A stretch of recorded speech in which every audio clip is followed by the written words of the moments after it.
Hi everyone, welcome to a new video. I'm Kim if you don't know me. I run Rainy Day Rags. It's my online fashion and lifestyle presence. I'm on YouTube obviously, but also I'm on Instagram, and I do have a blog that I'm trying really hard to get back into posting on regularly, but we'll see. If you're into things like vlogs where you see people's lives and what they do and travel and things like that, or if you like dedicated fashion videos, then I would suggest checking out my other videos and considering subscribing to my channel. I try and post weekly, and I just really like to share my life and discuss fashion with you all. I really quickly wanted to say thank you to anybody who's new and subscribed recently. I feel like I've had a little bit of an uptick, and that makes me really happy, and I appreciate your support and watching and your comments. So thank you to everybody who's kind of been new to my channel and who's engaging with me. It's really fun for me, so thank you so much. Today's video is going to focus on fall 2022 trends. I watched a bunch of the runway videos like on Vogue or on YouTube, and then I also kind of did a gut check through a bunch of different articles I saw, again from Vogue, from Marie Claire, from any number of different sites. So it's a lot of my own first-hand research and what I'm noticing, but it's also kind of checked against the authorities on the subjects, I guess. So yeah, hopefully you'll find these trends useful. I've broken them into 5 different categories. I've talked about shape, talking about color, materials, styling, like specific ways of styling things, and then also like the mood or the vibe that is happening. So I'll talk about specific pieces that encapsulate those particular concepts or trends, and yeah, hopefully it's a slightly different way of thinking about trends, one that breaks them down into what I think, her name is Alyssa Beltempo, she calls them like elements of style, and I think that's been a really useful way for me to think about fashion and trends, because it helps me imagine ways of taking my own closet, looking for those elements in it, and then reimagining through the inspiration provided on the runway how I can rework and rewear my clothing. So I think that's just kind of the way that I'm doing it. But yeah, I will call out specific things like cargo pants, stuff like that. So everything is time-stamped below, and I'll try and insert images of what I'm talking about as we go through them. I'm going to start with shape, or you might call it silhouette. For a while, we saw a lot more like streamlined shapes coming down the runway, but in recent years, I think probably in the last 3 or 4 years, I think things have been loosening up, getting more comfortable, and a lot baggier. So I would say that the overarching silhouette for fall 2022 is one that really embraces the idea of volume, of taking up space. And so it's not that the whole look is necessarily this like voluminous, oversized silhouette, although there's plenty of that, but it's just this idea that pieces of clothing might emphasize certain parts of the body or might exaggerate certain silhouettes that already exist. It's just this idea of taking up some space and exaggeration. So some of the specific things that you're going to see are really oversized outerwear, puffer jackets, which have been popular, and I live in Seattle, so the puffer jacket is always a thing here, but like puffer jackets that are fashionable, not just the Patagonia ones. Really oversized, like marshmallow jackets. You're also going to see like really oversized overcoats with a strong emphasis on the shoulder. I think Saint Laurent did a couple of those that were really good. Saint Laurent did a lot of oversized coats. I saw one, I can't remember the designer right now, but I'll put it up on the screen. They had kind of almost this like rounded back with kind of like larger sleeves, kind of like, yeah, I don't know, it was a really interesting shape. I don't know how to describe it, but it was one that kind of exaggerated the roundness of the back and the sleeves. But yeah, just like this really oversized outerwear. Also bomber jackets were huge for that. So I think every show I saw had some form of oversized outerwear. So that's a really big one, and nice too, because especially in fall and winter, I think oversized outerwear can really make sense. You're layering up, you need to be warm. So that's a really nice one that I saw. Another one that we've been seeing, and which is, well, I'm going to say 2 things that's been really happening, is an embracing of a wide leg pant. and then the really oversized, really baggy denim. So in general, when we talk about like wide leg pants, it's really more like the tailored wide leg pant, almost. It can be anything from like more of a straight leg style, what you would see on maybe like Celine, or I think Fendi, to really some like oversized palazzo style pants, which a lot of the other designers showed. I think like Gucci might have showed some, or was it Louis Vuitton? Anyway, plenty of them had like these really baggy, oversized trouser style pants. As far as denim goes, it's even baggier than I saw on trousers. Like trousers were wide leg, they were kind of palazzo, but a lot of the denim was like super baggy. Like I felt like I was in junior high again and everybody was wearing like Jenko jeans that were nearly falling off their asses. So like, I mean, not everybody did it. Like, you know, Celine went for more of that like straight leg, baggy but straight leg. But like I've seen the Balenciaga jeans that are like ultra baggy. Loewe I know has an ultra baggy pair. Like a bunch of brands are going for like really, really, really oversized denim. I don't know if it's the most practical thing, but it's definitely happening. What is definitely not happening is a skinny jean. There are plenty of slim legged, like legging style pants, or like a lot of, I think they're called like pant-a-shoe, or they look like it. A lot of like maybe more fitted like trouser styles that you can tuck into boots and things like that. But there is no more skinny jeans. So if you have like a light wash skinny jean, just pack it away for later. I'm sure it'll come back. If you have a black pair of skinny jeans like I do, I'm gonna still wear them because they look a little bit more like leggings and they tuck really nicely into my riding boots and my other boots. But yeah, in general, the skinny jean is long gone now and we are really going for that exaggerated denim look. Maxi skirts are another piece of clothing that are about volume and taking up space, and some of them are more streamlined. There's definitely plenty of those like streamlined maxi length dresses and skirts, but I did see a bunch of examples that are about, again, having volume. I think a lot of Parenza schoolers, more like almost like a split maxi skirt style. That's a really good example. And a lot of the maxi dresses or skirts are also kind of more flowy. And so I think just by nature of that kind of flowiness and just the sheer amount of fabric that a maxi contains, it all has kind of this voluminous feel. The second category I want to talk about is color. So fall and winter have their like standard colors, just like spring and summer do. I think in fall a lot of people would go towards like reds and browns. Black and white is classic no matter what, that is timeless. There's plenty of black and white and brown on the runway this year. But for color, like more vibrant colors, there was a lot of really saturated, bright colors. Not that they were like neon bright or like pastel bright, but like I would say more in the jewel tone or in the earth tone category. Just really saturated color though. So I think that's kind of fun and refreshing. A lot of times fall colors can be a little muted. You know, instead of having a bright red, you might see a burgundy, and there was still burgundy, but there's a lot of bright red. Some really exciting colors for me, because I'm somebody who really loves bright colors, despite my black and white shirt right now. So the colors that are probably most popular for fall are going to be pink. Valentino did a show that was entirely pink and black. Everything was pink and black. And it's like that very now iconic Valentino pink.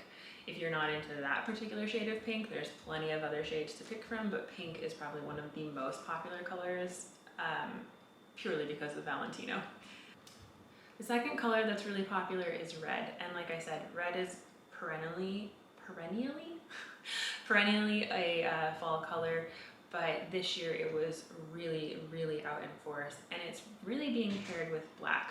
I personally love that pairing because I wear red and black all the time anyway. I like that contrast, and I think it's really impactful, but that was something I saw a lot of, as well as full red looks, like red mixed with blue is really popular, and that's the third color that I think is huge right now is blue. Bright blue, not like a navy blue, which is a kind of very common fall color, but like electric blue, indigo blue, like cobalt blue, really vibrant blues, which I really also love. So I'm really excited to see that one.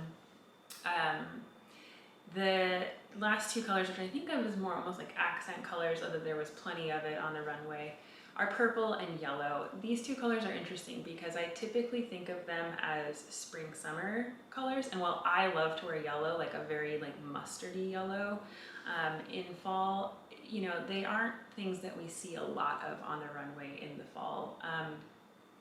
But this year they were definitely there, and it's really exciting to see. There were plenty of other colors that were out there. I saw lots of green and I saw lots of orange, but I think those are the primary colors that I saw, and that purple and yellow I wanted to call out specifically because, again, they're kind of surprising to see in fall. Not that they aren't there, but just to the extent that they showed up this year, I thought it was notable.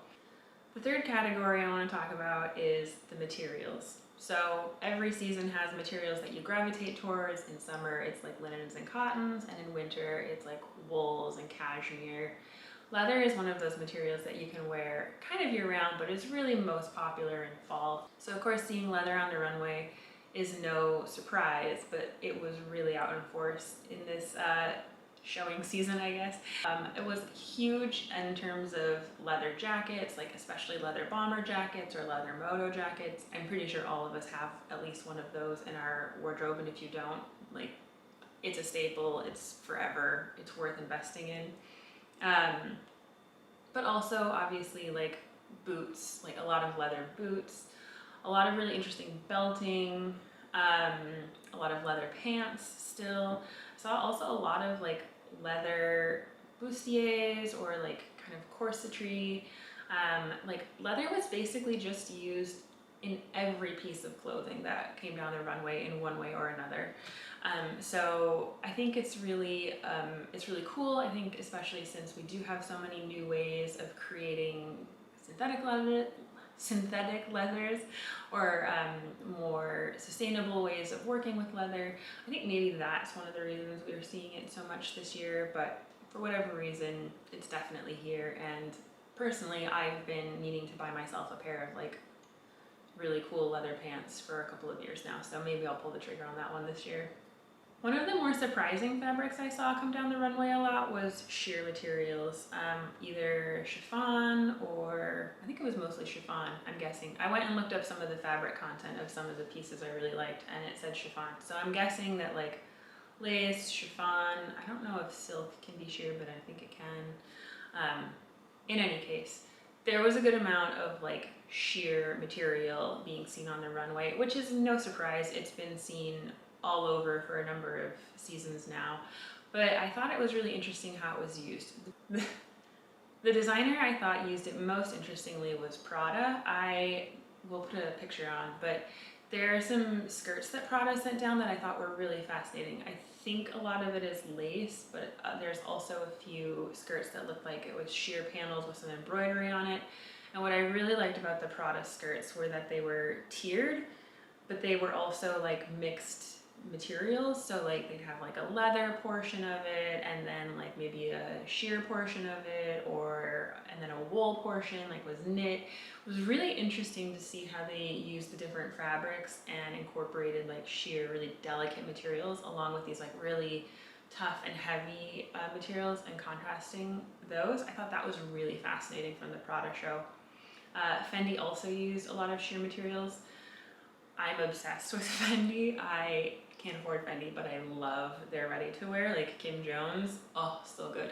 So this collection was amazing. Like, I loved it. And they used a lot of like sheer chiffon materials that looked like really flowing and soft. There's another skirt that Fendi did that I thought was really cool, where they had leather panels with like kind of the seams having these like sheer like wavy bits peeking out from underneath it, and I just loved the effect. I thought it was amazing.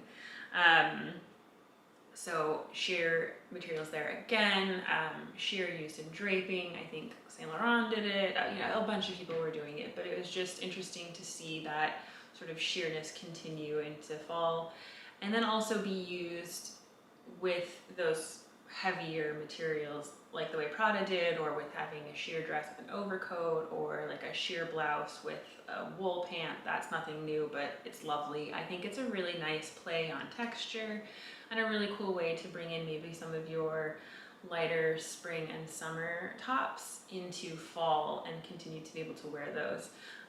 Obviously for work, you're gonna have to like, you know, figure it out, but definitely don't be afraid to play around with those sheer materials. And I think we'll talk a little bit about it later on, but they're gonna be great layering pieces. Other materials that were really out in force were like fur and feathers in terms of embellishments. Again, Prada had some really like interesting ones with like, I think it was feather or furs on the biceps, maybe both depending. I saw a bunch of just like crazy over the top, like I couldn't tell if it was feather or fur because sometimes it was like, it was just so much going on that I couldn't tell. There's definitely a lot of fur and feather, like full on pieces, but also just using feather and fur as an embellishment or an accentuation of things. I know feathers have been really popular, like to trim dresses and things like that, or skirts, so that's not going anywhere.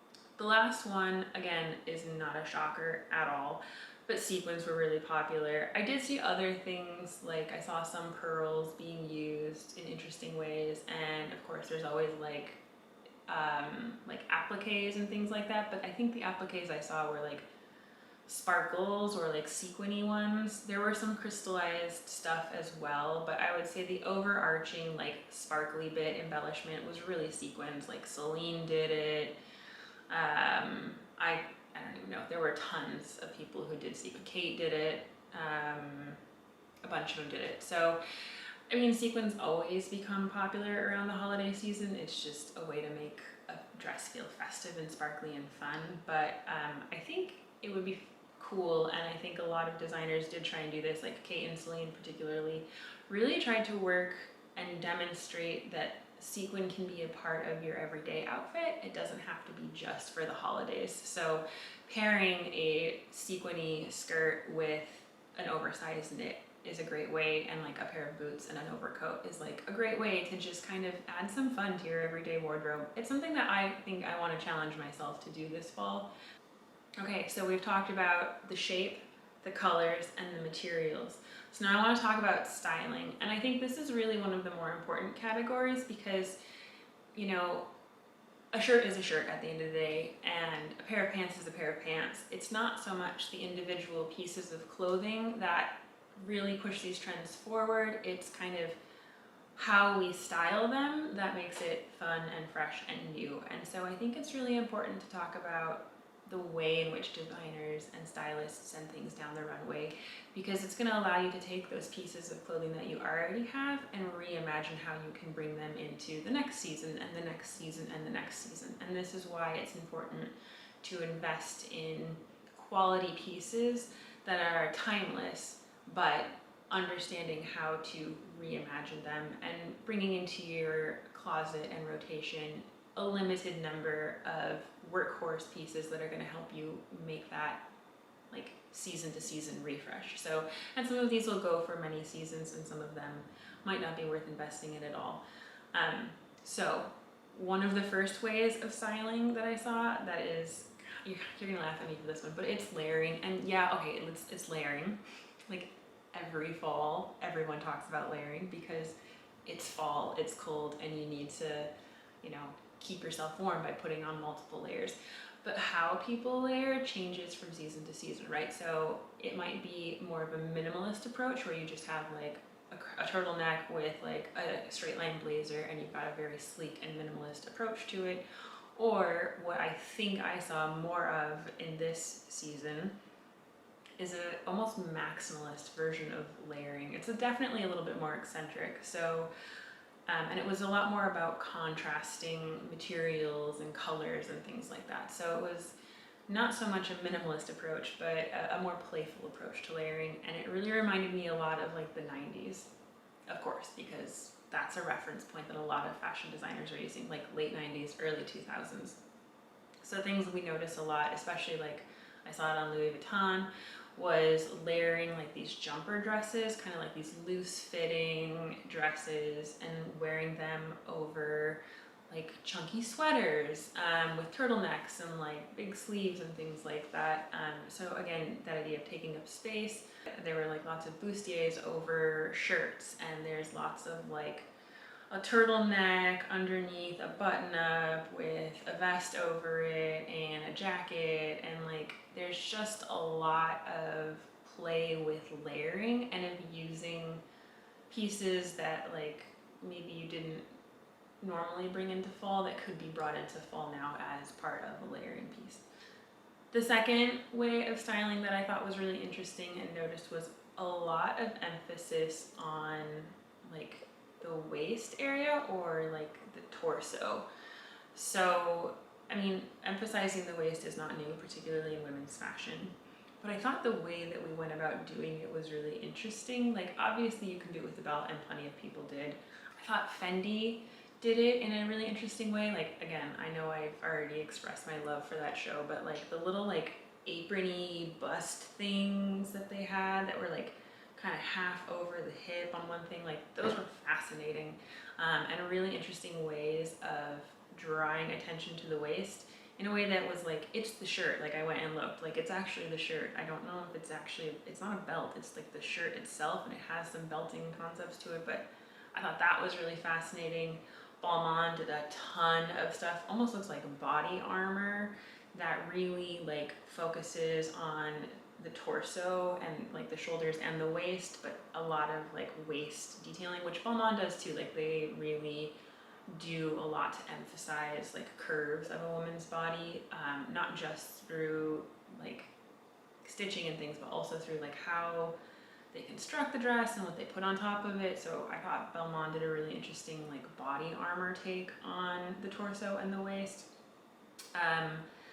I can't remember the name now. I think it's either, I think it's Parenza Schooler. Parenza Schooler did an interesting one where it's like, it looks like to me a scarf that's just wrapped around the waist and tucked in, almost like a cummerbund style, over a coat. So it was like a really interesting way to like use a scarf to create emphasis on the waist. And it's not that it was making it smaller, it was kind of breaking up the color in some ways, because it was, I'll put a picture up, but it's just really interesting.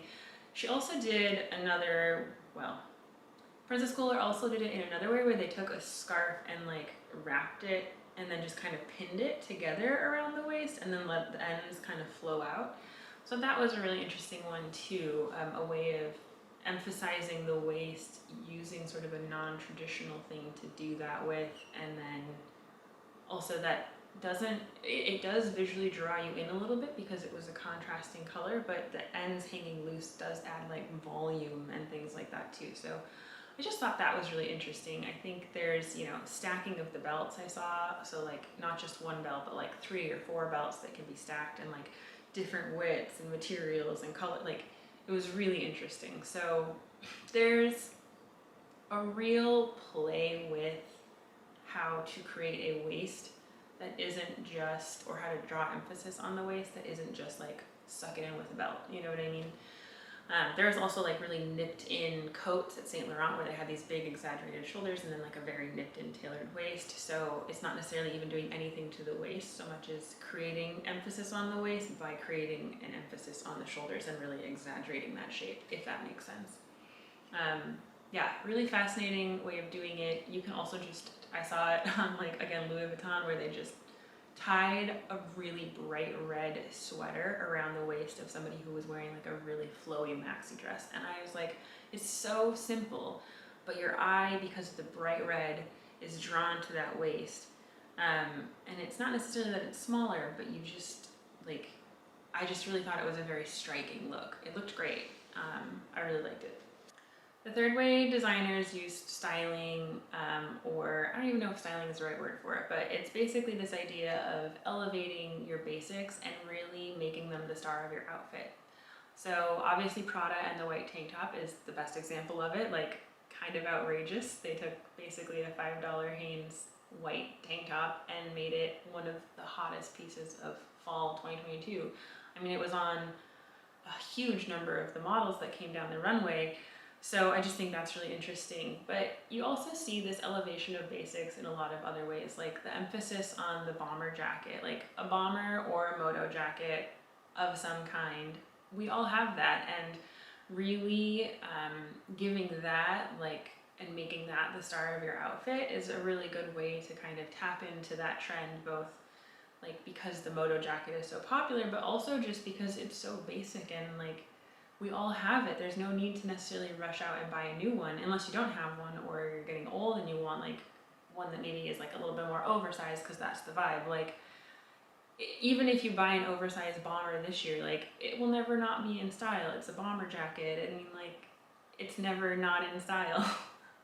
So I think that's really cool. I think, you know, like a lot of the knitwear that came down the aisle is like quite basic shapes, and the simplicity of a lot of the knitwear was really appreciated. Like I think Jonathan Simkai does this really well, like just really elegant knitwear, like classic pieces, right? Like, but his whole outfit is just centered on this like lovely knitwear dress. It's like, it's not groundbreaking, but it's just an acknowledgement that the classics are classics, and just being comfortable wearing an outfit that might not be like the most show-stopping, but really celebrates basics in our closet. So I think that's one way of thinking about your outfit. Like you don't have to go out and dress kooky and crazy. Like you can, and if you want to, you should, but just know that like if you have some really high quality basics, that's something that you can definitely celebrate this year.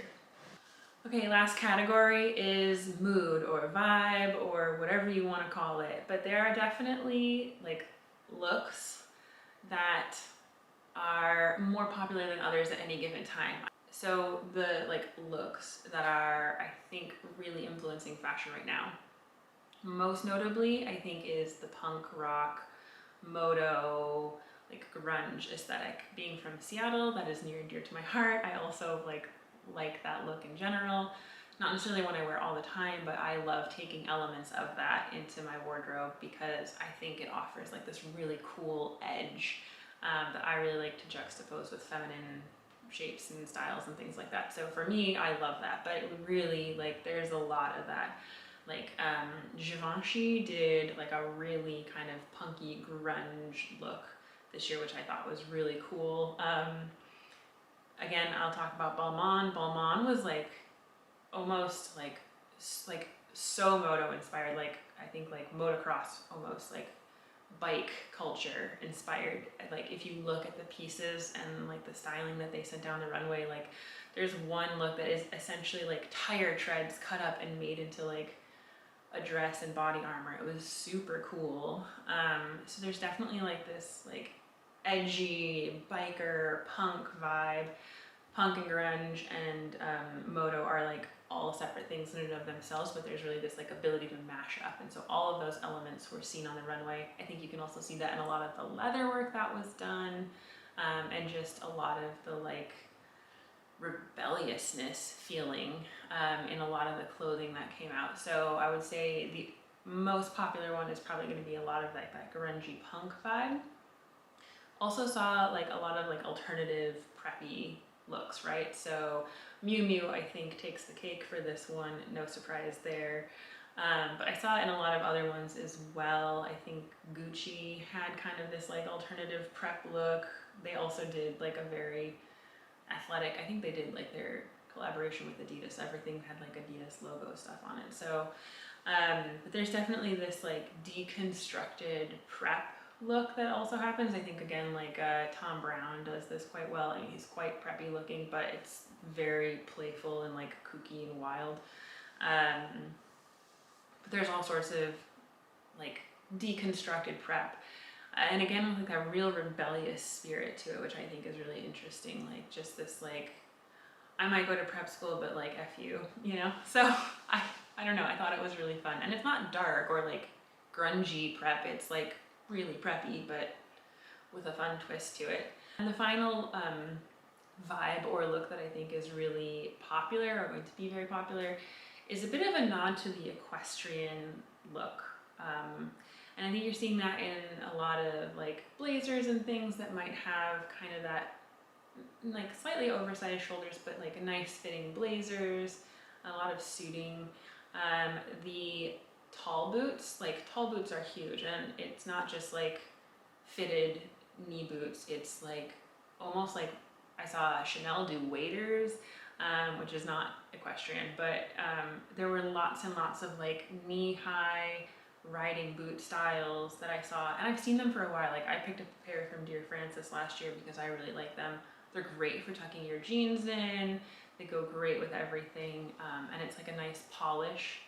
So that's an interesting one. I think again Gucci had like some like riding cap style hats.